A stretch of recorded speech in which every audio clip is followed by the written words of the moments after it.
सभी साथियों को एक बार हमारा नमस्कार। आप लोगों का हमारे नए YouTube channel MS Yadav ISGS academy पर एक बार पुनः स्वागत है।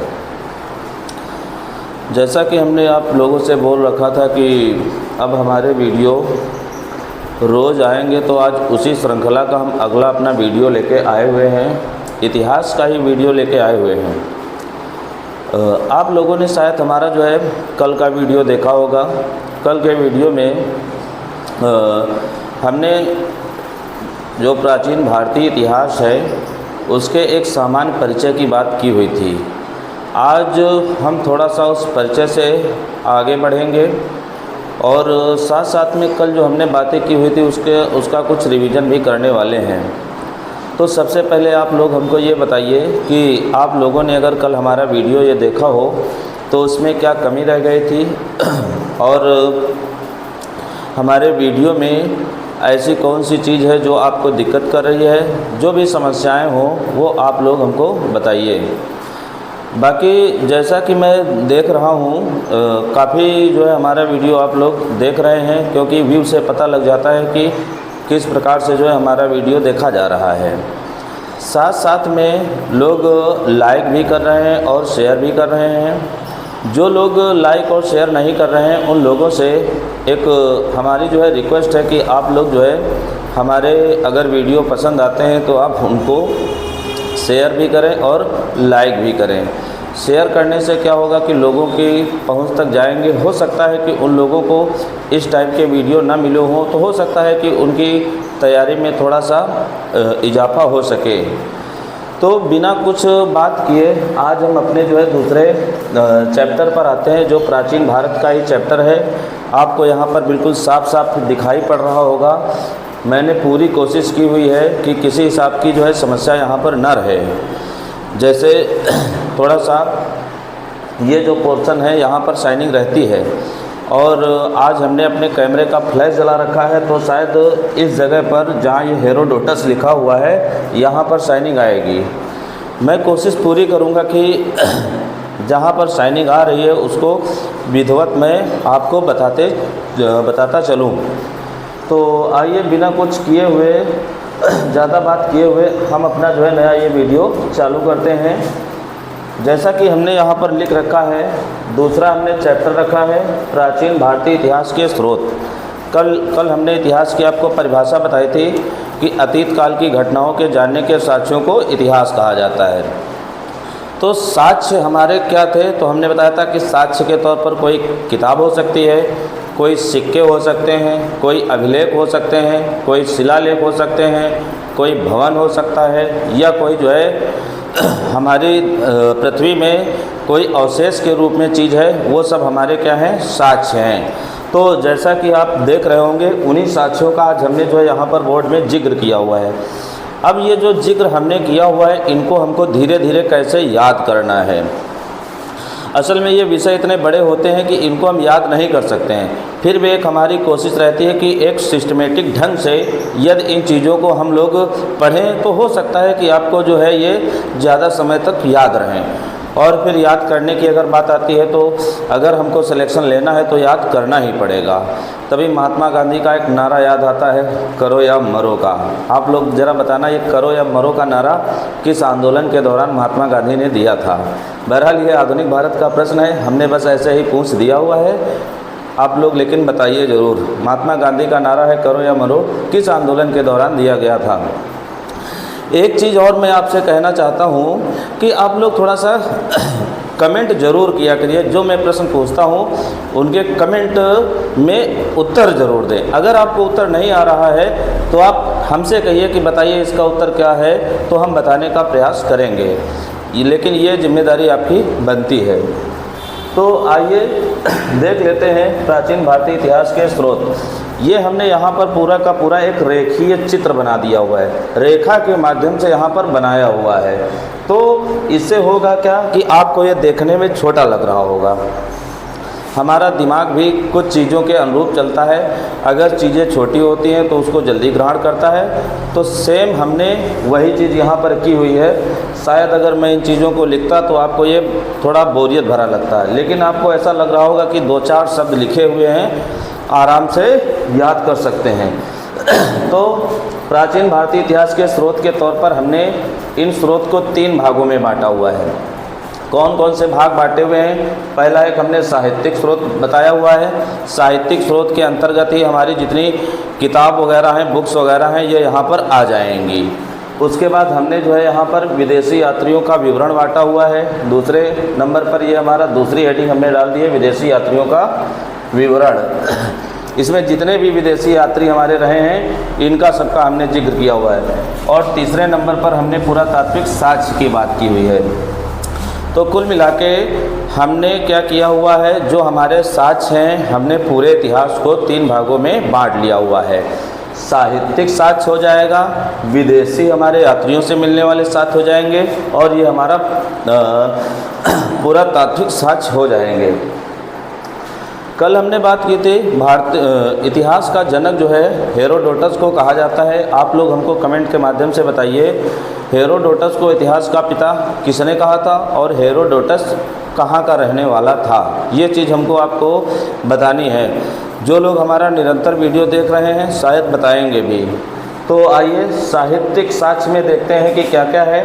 देख लीजिए हमने क्या किया हुआ है। साहित्यिक साक्ष्य को हमने 2 रूपों में फिर बांट दिया हुआ है। पहला रूप हमने यहाँ पर लिखा हुआ है धार्मिक साहित्य, और दूसरा जो है हमने यहाँ पर लौकिक साहित्य।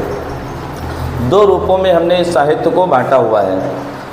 आप जानते हैं कि भारत में प्राचीन काल से लेके धर्म की बहुत बड़ी महत्ता है, और हम देखते हैं कि आज भी हमारा जो है धर्म सबसे आगे है। तो धर्म को लेके यहाँ पर काफ़ी कुछ किताबें वहाँ पर लिखी गई हैं। जो किताबें धर्म पर लिखी गई हैं और उन धार्मिक पुस्तकों से हमको जो विवरण प्राप्त होता है उसको हम धार्मिक साहित्य के अंतर्गत रखते हैं। धार्मिक साहित्य और लौकिक साहित्य हमारा क्या होता है कि हैं किताब ही, लेकिन वो धर्म से अलग किसी व्यक्ति विशेष की जो बुक्स हैं उनको हम क्या कहते हैं, यहाँ पर लौकिक साहित्य कहते हैं। लौकिक साहित्य के अंतर्गत जैसे मुख्य रूप से हमारी जीवनियाँ आ जाएंगी और कोई ऐतिहासिक ग्रंथ आ जाएंगे। जैसे कोई इतिहासकार है, कल हमने आपको बहुत सारे इतिहासकार बताए थे, जैसे राष्ट्रवादी इतिहासकार बताए थे, मार्क्सवादी इतिहासकार बताए थे, कई टाइप के हमने इतिहासकार, साम्राज्यवादी जो है इतिहासकार बताए थे। उस टाइप की जो बुक्स हैं वो यहाँ पर हमारी आ जाएंगी किसके अंतर्गत? लौकिक साहित्य के अंतर्गत। अब देख लेते हैं धार्मिक साहित्य के अंतर्गत हमको क्या क्या पढ़ना होता है। धार्मिक साहित्य के भी भाग हमने यहाँ पर कर दिए हैं। जैसे पहला धार्मिक साहित्य का भाग हमने किया हुआ है वेद, दूसरा नंबर पे हमने किया हुआ है उपनिषद कर दिया हुआ है, तीसरे नंबर पर हमने यहाँ पर रामायण कर दिया हुआ है, चौथे नंबर पर हमने यहाँ पर महाभारत कर दिया हुआ है, 5वें नंबर पर हमने पुराण कर दिया है, और 6ठे नंबर पर हमने जो है यहाँ पर स्मृतियों को ले रखा है। अब अगर हम वेद की बात करेंगे तो अभी देखो आपको यहाँ पर वेद हम डिटेल में नहीं पढ़ाएंगे, क्योंकि अभी वैदिक काल जब हमारा आएगा, जैसा कि कल हमने जो है रेखीय चित्र बनाया था कि इतिहास को 3 भागों में हमने बांटा था, प्राग ऐतिहासिक काल, आद्य ऐतिहासिक काल और ऐतिहासिक काल। तो वैदिक साहित्य को हमने आद्य ऐतिहासिक काल में रखा था। तो वेद की बृहद चर्चा हम लोग वैदिक काल में करेंगे, लेकिन हमको ये जान लेना है कि ये जो वेद हैं धार्मिक साहित्य के अंतर्गत आते हैं, और इतिहास की जानकारी हमको कुछ यहाँ पर मिलती है।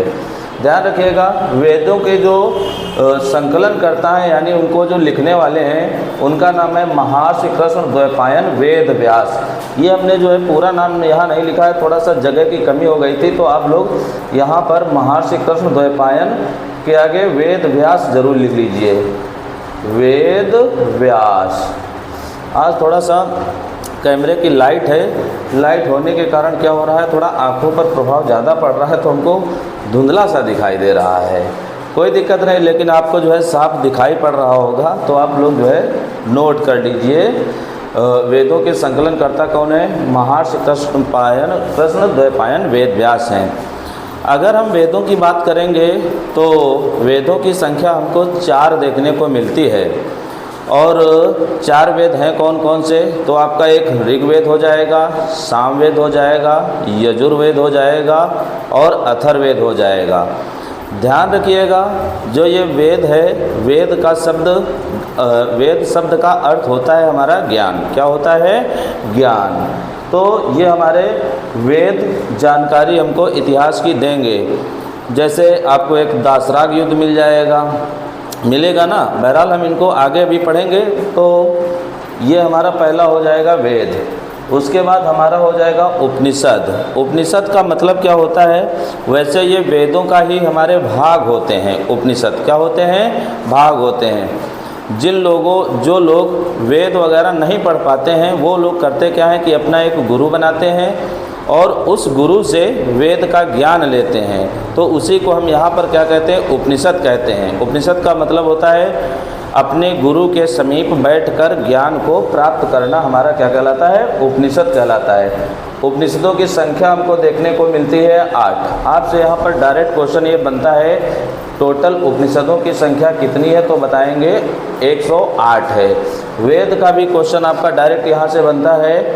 उसके बाद हमारा आता है रामायण और ये जो महाभारत हैं, ये हमारे जो है बहुत बड़े ग्रंथ हैं। इन दोनों ग्रंथों में सबसे बड़ा ग्रंथ विश्व का माना जाता है कौन सा? महाभारत। कौन सा माना जाता है? महाभारत। ध्यान रखिएगा, इनको पूछ देते हैं कि विश्व का सबसे बड़ा जो है ग्रंथ कौन सा है, तो बताओगे महाभारत है।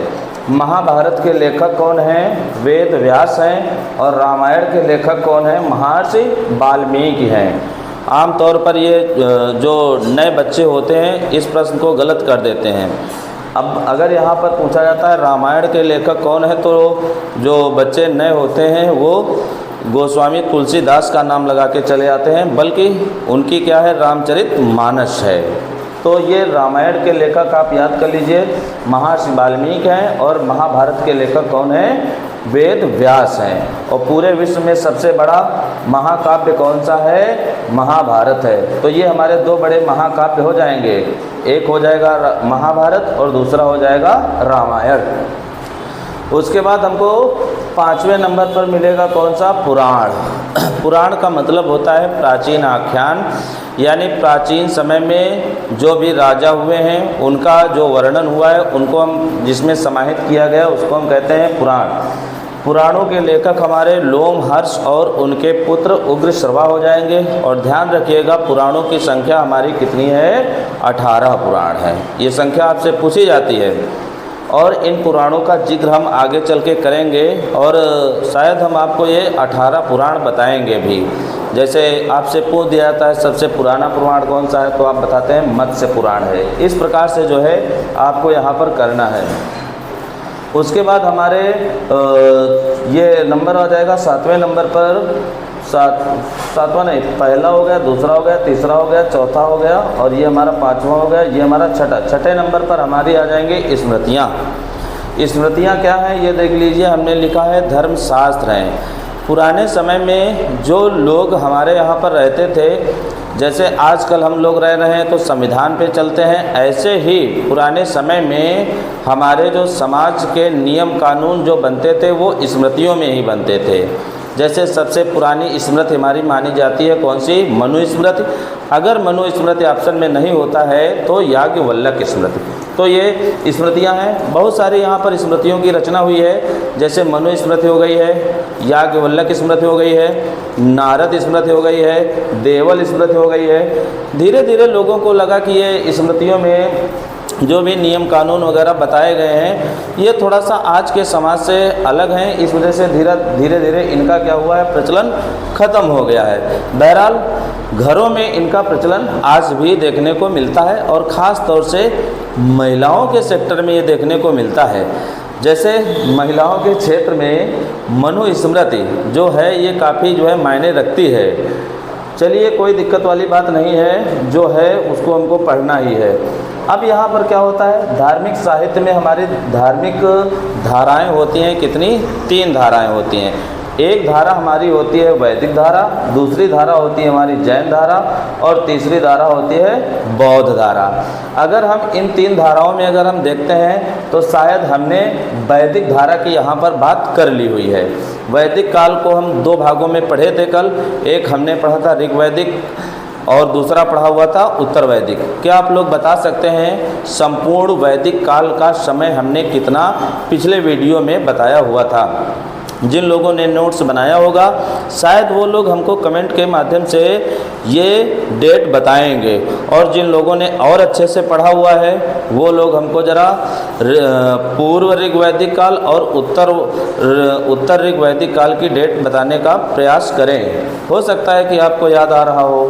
तो ये हो जाएगा वैदिक साहित्य के अंतर्गत। अब उसके बाद हमारा आ जाता है जैन। अभी हमको यहाँ पर जैन धर्म नहीं पढ़ना है, केवल हमको यहाँ पर इनके साक्ष्य पढ़ना है, स्रोत पढ़ना है। जो जैन धर्म का नाम आता है तो मुख्य रूप से यहाँ पर नाम आ जाता है किसका? महावीर स्वामी का। उनका नाम आ जाता है जैन धर्म में। हम लोग डिटेल में महावीर स्वामी जी को पढ़ेंगे। जैन धर्म में क्या हुआ है, आपको ये कुछ ग्रंथ हैं, इन ग्रंथों को देखना चाहिए। इन ग्रंथों में कुछ ना कुछ है। जैसे पहला हमने जो है यहाँ पर ग्रंथ लिखा हुआ है भगवती सूत्र, या इसी को कहीं कहीं किताब में लिखा मिलता है भगवती चरण सूत्र। दूसरा हमारा है परिशिष्ट पर्व, हमने यहाँ पर केवल परिशिष्ट लिख दिया है, ये यहाँ पर क्या है? परिशिष्ट पर्व है। असल में है क्या कि अगर हम ज़्यादा लिख देंगे तो बोर्ड में थोड़ा सा जगह कम रहती है, इस वजह से हो सकता है कि आपको अच्छा ना दिखाई दे, इस वजह से जो है हम थोड़ा सा कम लिखते हैं। इसके अलावा जैन धर्म में हमको पढ़ने हैं 12 अंग पढ़ने हैं, 12 उपांग पढ़ने हैं, 10 प्रकीर्ण पढ़ने हैं और 6 छंद पढ़ने हैं। इतना जिक्र हमको जैन साहित्य में या जैन धर्म में मिलता है। तो आपसे पूछ देते हैं कि ज़रा बताओ 12 अंग और 12 उपांगों की रचना किस धर्म की है? तो बताओगे जैन धर्म की है। भगवती चरण सूत्र किसका ग्रंथ है? तो बताओगे जैनों का ग्रंथ है। आगे इसमें सब क्वेश्चन बनते रहते हैं। उसके बाद हमारा आ जाता है बौद्ध धर्म, या जिसको हम कहते हैं बौद्ध साहित्य। बौद्ध साहित्य को हम लोग किसके नाम से जानते हैं? ये त्रिपिटक के नाम से जानते हैं, 3 पिटक। और इन त्रिपिटकों को टोकरी भी कहा जाता है। क्वेश्चन आता है त्रिपिटकों की टोकरी किसको कहा जाता है? तो यहाँ पर आपको 3 नाम पढ़ने पड़ेंगे। एक नाम आपका हो जाएगा सुप्त पिटक, दूसरा नाम हो जाएगा विनय पिटक और तीसरा नाम हो जाएगा अभिधम्म पिटक। ये त्रिपिटक कहलाते हैं, या जो है इनको पिटकों की टोकरी कहा जाता है। अगर हम बात करते हैं त्रिपिटकों को टोकरी किसने कहा था, तो हमने यहाँ पर इतिहासकार का नाम लिख दिया हुआ है। ये ध्यान रखना, एक इतिहासकार है बुलर और दूसरा नाम है इनका रीज डेविड्स। 2 नाम ध्यान रखना, बुलर और रीज डेविड्स। बुलर से आपको याद आ रहा होगा कि बुलर तो एक झील है। आप लोग बताइए भारत के किस राज्य में बुलर झील है? ये आपका यहाँ से क्वेश्चन। हमारे दिमाग की एक विशेषता ये होनी चाहिए, जो हम पढ़ रहे हैं हमारा दिमाग हमारे सिलेबस में किस हद तक जा सकता है। अगर आप दिमाग को लगा ले गए, समझो ये चीज़ें जो है आपको तैयार हो जाएंगी। तो ये 3 पिटक में कौन कौन सा है? सुप्त पिटक है, विनय पिटक है और अभिधम्म पिटक है। क्वेश्चन यहाँ से बनता है सुप्त पिटक को क्या कहा जाता है? तो ध्यान रखना, सुप्त पिटक को बौद्ध धर्म का इंसाइक्लोपीडिया कहा जाता है। क्या कहा जाता है? बौद्ध धर्म का इंसाइक्लोपीडिया। ये हमने घेरा दे दिया हुआ है, ध्यान रखिएगा। सुप्त पिटक को बौद्ध धर्म का इंसाइक्लोपीडिया कहा जाता है। अब सुप्त पिटक में है क्या? सुप्त पिटक में जो महात्मा बुद्ध थे उन्होंने ज्ञान प्राप्त कर लिया था। ज्ञान प्राप्ति के पश्चात जनता में जो अपने उपदेश दिए थे, धर्म के उपदेश दिए थे कि धर्म वास्तविक रूप से क्या है, तो धर्मोपदेश की जो हमको जानकारी मिलती है या उनके जो धर्म के उपदेश हैं वो हमारे सुप्त पिटक में देखने को मिलते हैं। अब जो धर्मोपदेश हैं तो धर्म का उपदेश जो है बहुत बड़ा होता है। पता लगा यहाँ दिए वहाँ दिए, धीरे धीरे इनको जो है संग्रहित किया गया। क्या होता है कि सुप्त पिटक में हमारे निकाय बनते हैं कितने? 5। सुप्त पिटक के कितने निकाय हैं? 5 निकाय हैं। पांचों निकायों को आपको कर लेना है कि कौन कौन से निकाय हैं। तो देखिए शायद आपको दिख रहा होगा, एक हमने यहाँ पर लिखा हुआ है दीर्घ निकाय, एक लिखा हुआ है मध्यम निकाय, उसके बाद लिखा हुआ है संयुक्त निकाय, फिर लिखा हुआ है अंग्युत्तर निकाय, फिर लिखा हुआ है खुद्दक निकाय। तो ये 5 निकाय देखने को यहाँ पर मिलते हैं। अब है क्या इनमें, जैसे आपसे अगर बड़े स्तर पर अगर क्वेश्चन यहाँ से बना देता है तो इनमें है क्या, जैसे पहला दीर्घ निकाय है तो दीर्घ निकाय हमारा गद्य और पद्य में लिखा गया है। और इसमें दीर्घ निकाय में महात्मा बुद्ध जब बीमार होते हैं उस समय आखिरी क्षणों में जो भी धर्म का उपदेश देते हैं उनका जिक्र किया गया है किसमें, दीर्घ निकाय में। अगर आपसे पूछ देते हैं कि महात्मा बुद्ध का जो आखिरी समय था उस समय के धर्म उपदेशों की जानकारी हमको कहाँ मिलती है, तो बताएंगे दीर्घ निकाय में मिलती है। उसके बाद हमारा है ये कौन सा, मध्यम निकाय। मध्यम निकाय में क्या है कि इसमें जो है अलौकिक जीवन के बारे में बताया गया है कि महात्मा गांधी एक बिल्कुल अलौकिक व्यक्ति थे। इस मतलब क्योंकि इनको ज्ञान प्राप्त हुआ था, इतना ज़्यादा ज्ञान प्राप्त हुआ था कि लोग इनके पीछे पीछे चलते थे, जो कहते थे वो लोग मान लिया करते। तो इसमें जो है इनको लौकिक कहा गया है। उसके बाद हमारा है संयुक्त निकाय है। संयुक्त निकाय भी हमारा गद्य और पद्य में लिखा गया है। उसके बाद है हमारा अंग्युत्तर निकाय। अंग्युत्तर निकाय तो आप पढ़ते हैं कि 16 महाजनपदों की जानकारी हमको किसमें मिलती है, तो अंग्युत्तर निकाय। तो ये 16 महाजनपदों में ध्यान रखना। और ये जो अंग्युत्तर निकाय है, इस अंग्युत्तर निकाय में महात्मा बुद्ध अपने शिष्यों को उपदेश देते हैं, यानी भिक्षु उपदेश की जानकारी मिलती है हमको किसमें, अंग्युत्तर निकाय में। और उसके बाद हमारा लास्ट में है खुद्दक निकाय। खुद्दक निकाय में महात्मा बुद्ध के पूर्व की जो घटनाएं हैं या उनकी जो कहानियां हैं, जिनको हम जातक कथाएं कहते हैं, उनकी जानकारी यहाँ पर मिलती है। तो एक चीज़ से आप लोग यहाँ पर ये ध्यान रखिएगा, अगर एग्ज़ाम आप वनडे दे रहे हैं तो ये पोर्शन आपको यहाँ से नहीं पढ़ना है, आप केवल त्रिपिटक तक सीमित हो जाइए। अगर आपको यूपीएससी या यूपी पीएससी या स्टेट पीएससी कोई भी एग्ज़ाम दे रहे हैं तो आपका यहीं से क्वेश्चन जो है बनेगा। ये आपसे इतने सरल की बात यहाँ पर नहीं करेगा।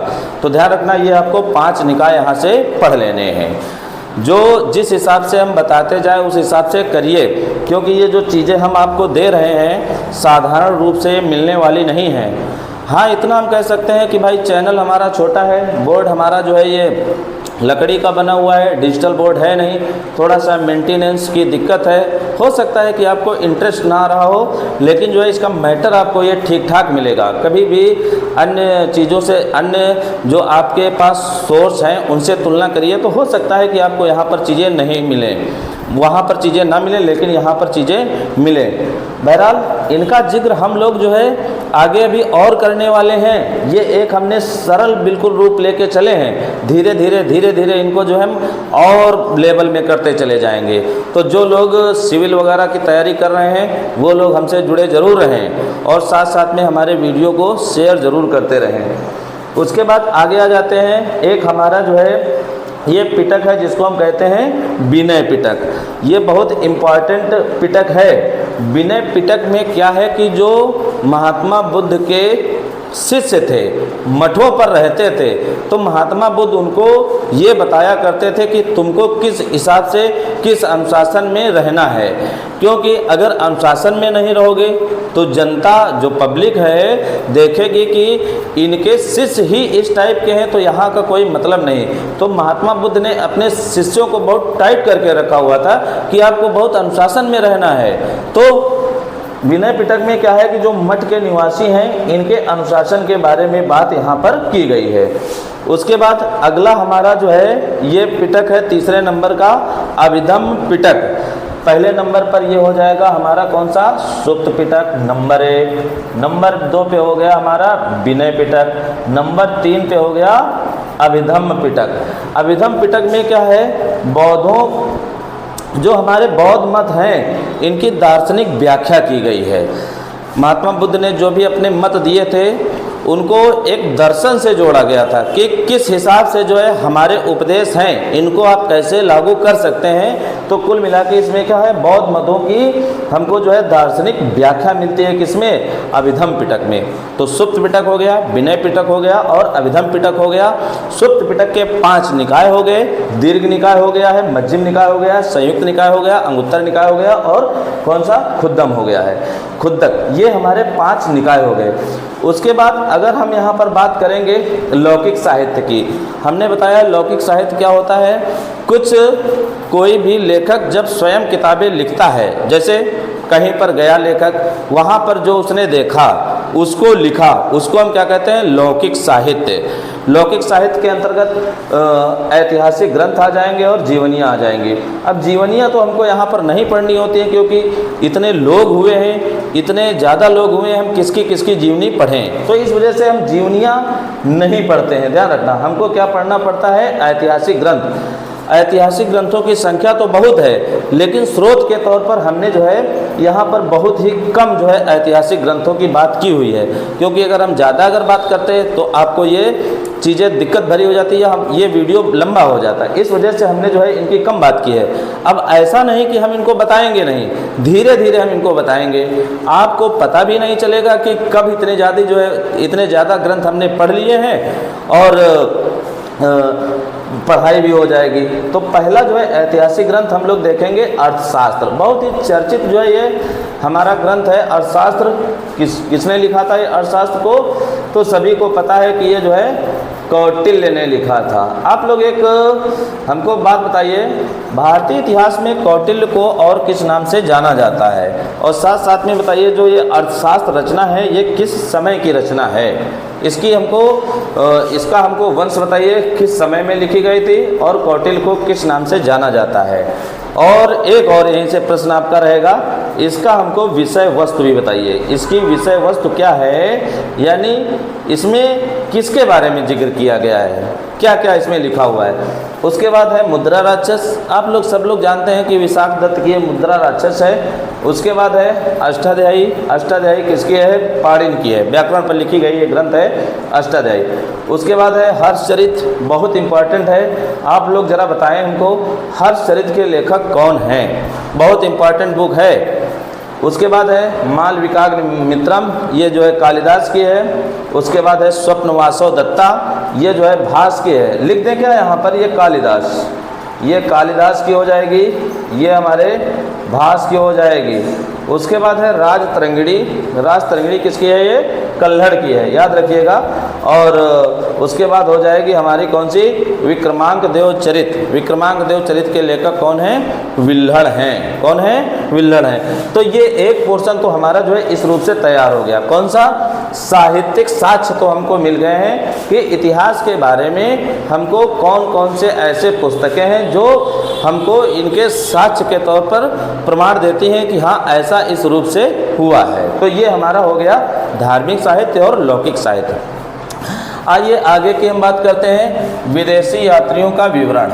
आप जानते हैं कि मनुष्य जो होता है, मनुष्य में घूमने की प्रवृत्ति होती है, किसी में ज़्यादा होती है, किसी में कम होती है। और ख़ास तौर से जहाँ पर कुछ नया होने वाला होता है उस समय मनुष्य एक जगह से दूसरी जगह जाता है, उसको कुछ नया देखने को मिलता है। और जो इतिहासकार हो या लेखक हो तो अपना जो भी कुछ उसका ज्ञान है उस ज्ञान को ज़रूर वो निखारना चाहेगा। इस वजह से क्या हुआ है कि विदेशों के कुछ लोग हमारे यहाँ पर आए हैं और हमारे भारत के इतिहास को लिखा हुआ है, तो उन्हीं को हम लोग कहते हैं विदेशी यात्रियों का विवरण। ये किसी न किसी समय में किसी न किसी रूप से या ज़बरदस्ती लाए गए हैं, मतलब हुआ ज़रूर कुछ है इनके साथ में।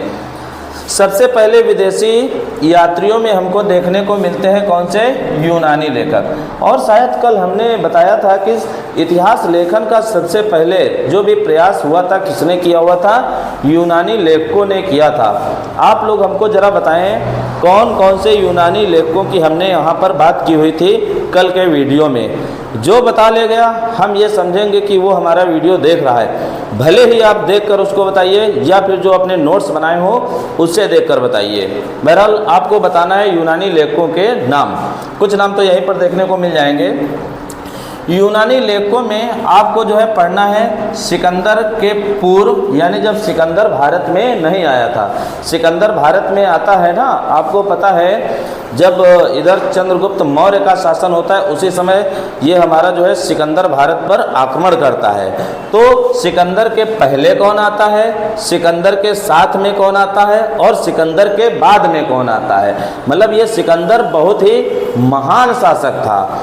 भारत के आक्रमण करने से पहले ही, क्योंकि इन लोगों को पता था सिकंदर विश्व विजेता बनेगा और ये जो है भारत की तरफ रुख करेगा, तो ये लोग यहाँ पर पहले ही आ जाते हैं। पहला हमारा आता है टेसियस। कौन आता है? ये टेसियस। ये एक ईरान का राजवैद होता है। ये सिकंदर से पहले यहाँ पर भारत में आ जाता है। उसके बाद आता है हमारा हेरोडोटस। ये वही वाला हेरोडोटस है जिसको हम फादर ऑफ इंडिया के नाम से जानते हैं। किसके नाम से? Father of history. इंडिया के नाम से नहीं, हिस्ट्री के नाम से, यानी इतिहास का जनक। और इसको इतिहास का जनक कहा किसने था? कल हमने नाम बताया था, सिसरो ने कहा था। किसने कहा था? सिसरो ने। अब आप लोग एक क्वेश्चन हमको ये बताइए, हेरोडोटस ने कौन सी पुस्तक लिखी हुई थी? इसकी पुस्तक का नाम आपको बताना है और ये टेसियस आपका जो है ईरान का राजवैद हो जाएगा।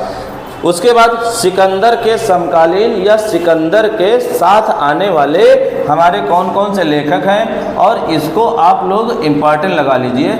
और ये ख़ास तौर से इम्पॉर्टेंट रहेगा आरओ के लिए, ARO के लिए, उसके बाद यूपी PCS के लिए, या सभी जितनी भी स्टेट PSC हैं उनके लिए ये हमारा बहुत इम्पॉर्टेंट है। अगर देखेंगे तो यहाँ से क्वेश्चन ये बनाता रहता है। क्वेश्चन पूछता है कि सिकंदर के साथ आने वाले लेखक कौन कौन से थे। पहला ध्यान रखना नियार्कस है, दूसरा हमारा जो है आनेसिक्रिटिस है, और तीसरे नंबर का अरिस्टोबुलस है। पहला ये नियार्कस हो जाएगा, दूसरा ये आनेसिक्रिटिस हो जाएगा, और तीसरा अरिस्टोबुलस हो जाएगा। PCS की परीक्षाओं में इनका क्रम पूछता है, तो ये हमने यहाँ पर क्रम में ही लिखा हुआ है, तो आप इनको याद कर लीजिएगा। उसके बाद जब सिकंदर वापस चला जाता है, उसकी मृत्यु हो जाती है बेबीलोन में, उसके बाद यहाँ पर जो है कुछ हमारे लेखक आते हैं। उन लेखकों में पहला ये जो है हमारा आता है मेगस्थनीज आता है। मेगस्थनीज ने अपनी एक पुस्तक लिखी हुई थी जिसका नाम है इंडिका। मेगस्थनीज चंद्रगुप्त मौर्य के यहाँ पे आता है। आपको ये बात यहाँ पर पता है किसके समय में आता है? चंद्रगुप्त मौर्य के समय में आता है।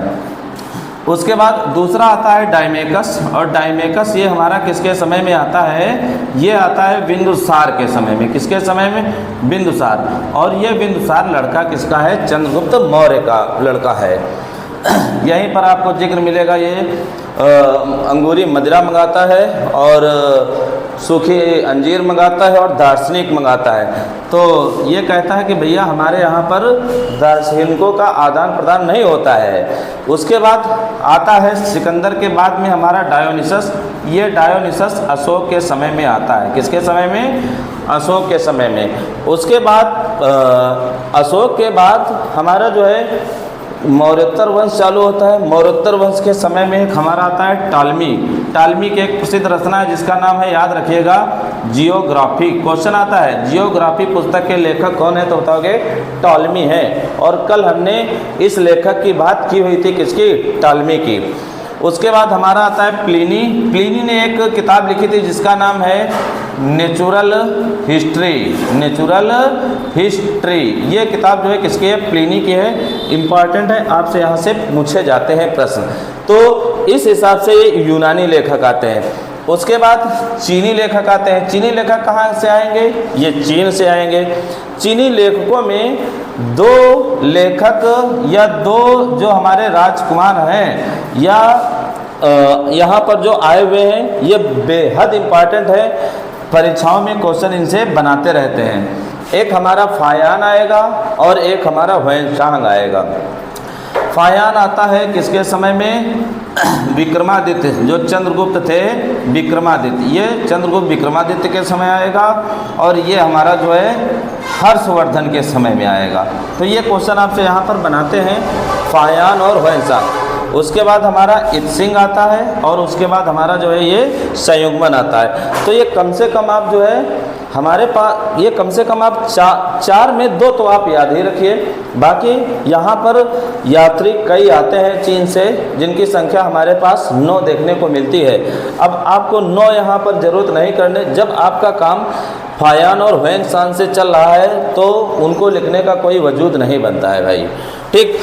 उसके बाद अरबी लेखक आते हैं।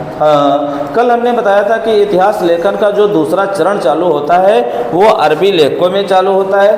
अरबी लेखकों में हमने नाम बताया था किसका, अलबरूनी का। अलबरूनी ने एक किताब लिखी हुई थी जिसका नाम था किताबुल हिंद या तहकीके हिंद। नाम ध्यान रखिएगा, यहीं पे लिखे देते हैं किताबुल हिंद। किसकी रचना है, किताबुल हिंद। ये किसकी रचना है, अलबरूनी की रचना है। उसके बाद सुलेमान आता है, उसके बाद ये अलमसूदी आता है। तो ये हमारे अरबी लेखक आते हैं, अरब देशों से आते हैं, इस वजह से इनको अरबी लेखक कहते हैं। उसके बाद हमारे पास फारसी लेखक भी आ जाते हैं, जैसे एक ध्यान रखिएगा फिरदौसी, जिसकी पुस्तक का नाम है शाहनामा, और एक हमारा आता है जियाउद्दीन बर्नी। जियाउद्दीन बर्नी की पुस्तक का नाम याद कर लीजिएगा, तौक़ात-ए-नासरी। थोड़ा सा अगर आप इनको समय लगा के ये वीडियो देखेंगे तो आपके लिए काफ़ी हेल्पफुल बनने वाले हैं।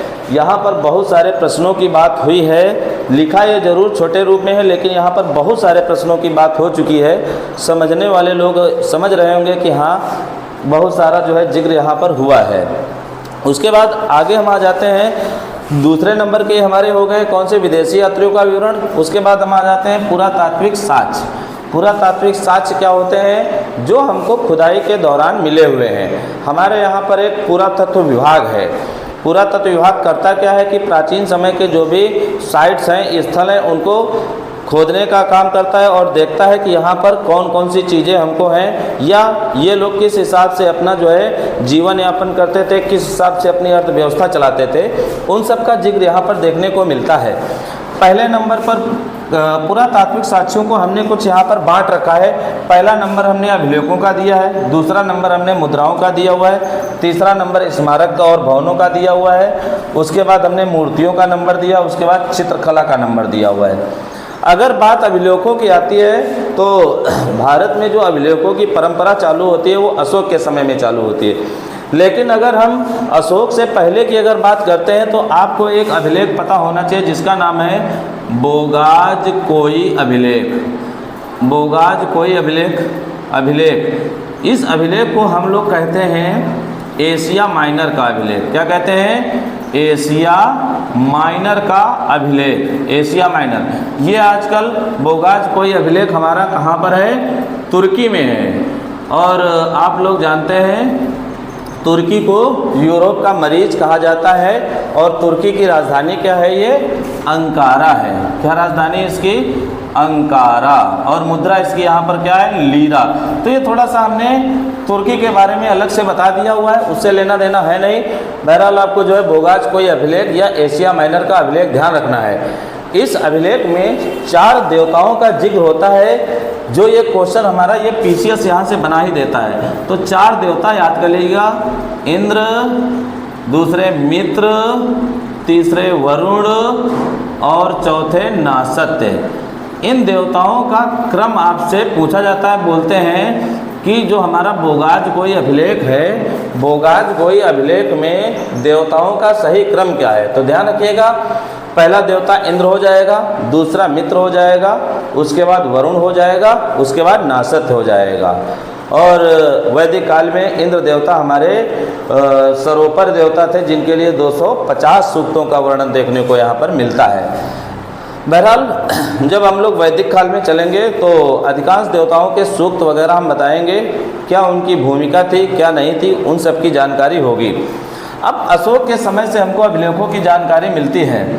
ध्यान रखना, अशोक के अभिलेखों की खोज यहाँ पर थोड़ा सा जगह है, इस वजह से हम इन सब चीज़ों को थोड़ा सा बता रहे हैं।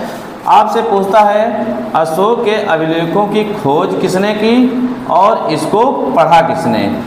तो खोजकर्ता इसके होते हैं टीफेनथेलर। नाम इनका ध्यान रखना है, पुस्तकों में इनका नाम अलग अलग मिल जाएगा। खोज इनके करते हैं कौन, टीफेनथेलर। और इनको पढ़ने का श्रेय जाता है किसको? जेम्स प्रिंसेप को, जेम्स प्रिंसेप को। डेट की अगर हम यहाँ पर बात करेंगे तो शायद टिफेंथेलर ने इसकी खोज 1750 ईस्वी में की थी और जेम्स प्रिंसेप ने इनको 1837 में पढ़ा हुआ था। डेट आपको नहीं ध्यान रखना है, जो लोग अपना उच्च लेवल की तैयारी कर रहे हैं वो लोग थोड़ा सा डेट पर ध्यान देंगे, बाकी आपको डेट नहीं ध्यान देनी है, केवल खोजकर्ता और पढ़ने वाले यहाँ पर पढ़ना है। अब अभिलेखों की अगर हम बात करेंगे तो जैसे कुछ अभिलेखों के नाम हमने यहाँ पर लिखे हुए हैं। बहरहाल जब अशोक के अभिलेखों की बात करेंगे तो काफ़ी अभिलेख आपको यहाँ पर पढ़ने पड़ेंगे। तो देख लीजिए जैसे क्या है, हाथी गुम्फा अभिलेख है, जूनागढ़ अभिलेख है और ऐहोल अभिलेख हैं। अभिलेख होते थे, अभिलेख क्या होते थे? पुराने समय में जब हमारा जो है कागज़ का आविष्कार नहीं हुआ था और लिखावट के लिए कोई चीज़ हमारे पास नहीं थी, तो विद्वानों के मन में ये था कि ऐसी जगह पर लिखा जाए जो लिखी हुई चीज़ काफ़ी समय तक सुरक्षित हो सके। तो इन्होंने किया क्या, जैसे हमारे कोई पत्थर हैं या फिर कोई जो है धातु है या फिर कोई जो है हमारे सिक्के वगैरह हैं, उन पर इन्होंने लिखने की परंपरा चालू की। उन्हीं को हम क्या कहते हैं? अभिलेख कहते हैं। कारणवश ये धीरे धीरे क्या हुए, हमारे ज़मीन में दब गए। जब दब गए तो इनकी पुरातत्व विभाग ने खुदाई करवाई और समय इनका निर्धारण किया कि किस समय के हैं, तो बता दिया कि ये किसके समय का है। और क्योंकि जब ये लोग अभिलेख वगैरह लगवाते थे जनता के लिए तो उस पर पूरा का पूरा जिक्र देखने को मिल जाता था। तो ये हमारे कुछ अभिलेख हैं, जैसे हाथी गुम्फा अभिलेख किसका है? खारवेल का है। रुद्र दामन का ये किसका है? जूनागढ़ अभिलेख है। तो ये आपको ध्यान करने पड़ेंगे। बहरहाल इनकी अभी हम इस लेवल पर चर्चा नहीं करेंगे। आज तो थोड़ा सा हमको लग रहा है कि ज़्यादा बता दिया है तो कमज़ोरी जो है लगने लगी है बोलने में, और शायद हमारी समझ से जो ये हमारा कैमरे में लाइट है जिसके कारण ये दिक्कत आई हुई है। चलिए बहरहाल थोड़ा सा बचा हुआ है, धीरे धीरे इसको भी कर लिया जाए। अगला जो है अभिलेखों के बाद दूसरा हमारा पुरातात्विक साक्ष्य क्या होते हैं? सिक्के होते हैं या मुद्राएं होती हैं। पुराने समय में मुद्राओं का दौर रहा है, इस समय भी मुद्राओं का दौर रहा है, क्योंकि मुद्रा के द्वारा हम किसी वस्तु को खरीद सकते हैं और इसी से अपना जो है जीवन यापन कर सकते हैं। तो मुद्रा हर समय में कोई ना कोई जो है अपना महत्वपूर्ण भूमिका निभाती है। मुद्राओं का अध्ययन क्या कहलाता है? तो ध्यान रखना, न्यूमिस्मेटिक्स कहलाता है। आपसे क्वेश्चन कई जगह पर पूछा गया है, मुद्राओं का अध्ययन क्या कहलाता है? तो ध्यान रखिएगा, न्यूमिस्मेटिक्स कहलाता है। उसके बाद जो मुद्राएं हमारी बनी थी, सबसे पहले जैसे मुद्रा का निर्माण किया गया था, किससे किया गया था? मिट्टी से किया गया था, और वो मिट्टी हमारी हुआ करती थी सेल खड़ी या स्टेटाइट। ये सिंधु घाटी सभ्यता के समय में प्रयोग की गई थी। उसके बाद कुछ सिक्के हमारे बने हुए थे जिनको हम लोग आहत सिक्के कहते हैं। आहत सिक्कों पर कोई जो है हमारा लिखावट नहीं हुआ करती थी। उसके बाद शीशे के सिक्के बनाए गए, प्रोटीन के सिक्के बनाए गए। सातवाहन वंश को पढ़ेंगे तो आपको शीशे और प्रोटीन के सिक्के देखने को मिलेंगे। उसके बाद तांबे के सिक्के चलते हैं, चांदी के सिक्के चलते हैं, सोने के सिक्के चलते हैं। और हम इनको बताएंगे कि सिक्कों का प्रचलन आपके यहाँ पर कब से कब होता है। शुद्ध सोने के सिक्के किसने चलाए थे? ज़्यादातर सोने के सिक्के किसने चलाए थे? सोने का नाम क्या था? तो उन सब चीज़ों को हम लोग आगे धीरे धीरे देखेंगे। उसके बाद आ जाते हैं स्मारक और भवन।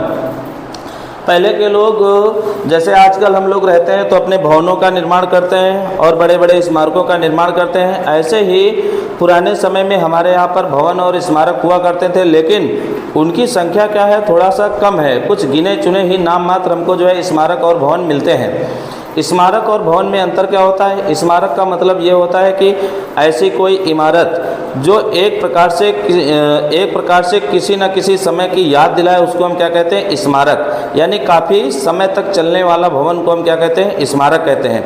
जैसे आजकल आप देखते हैं कि हमारे यहाँ पर मान लिया ताजमहल है।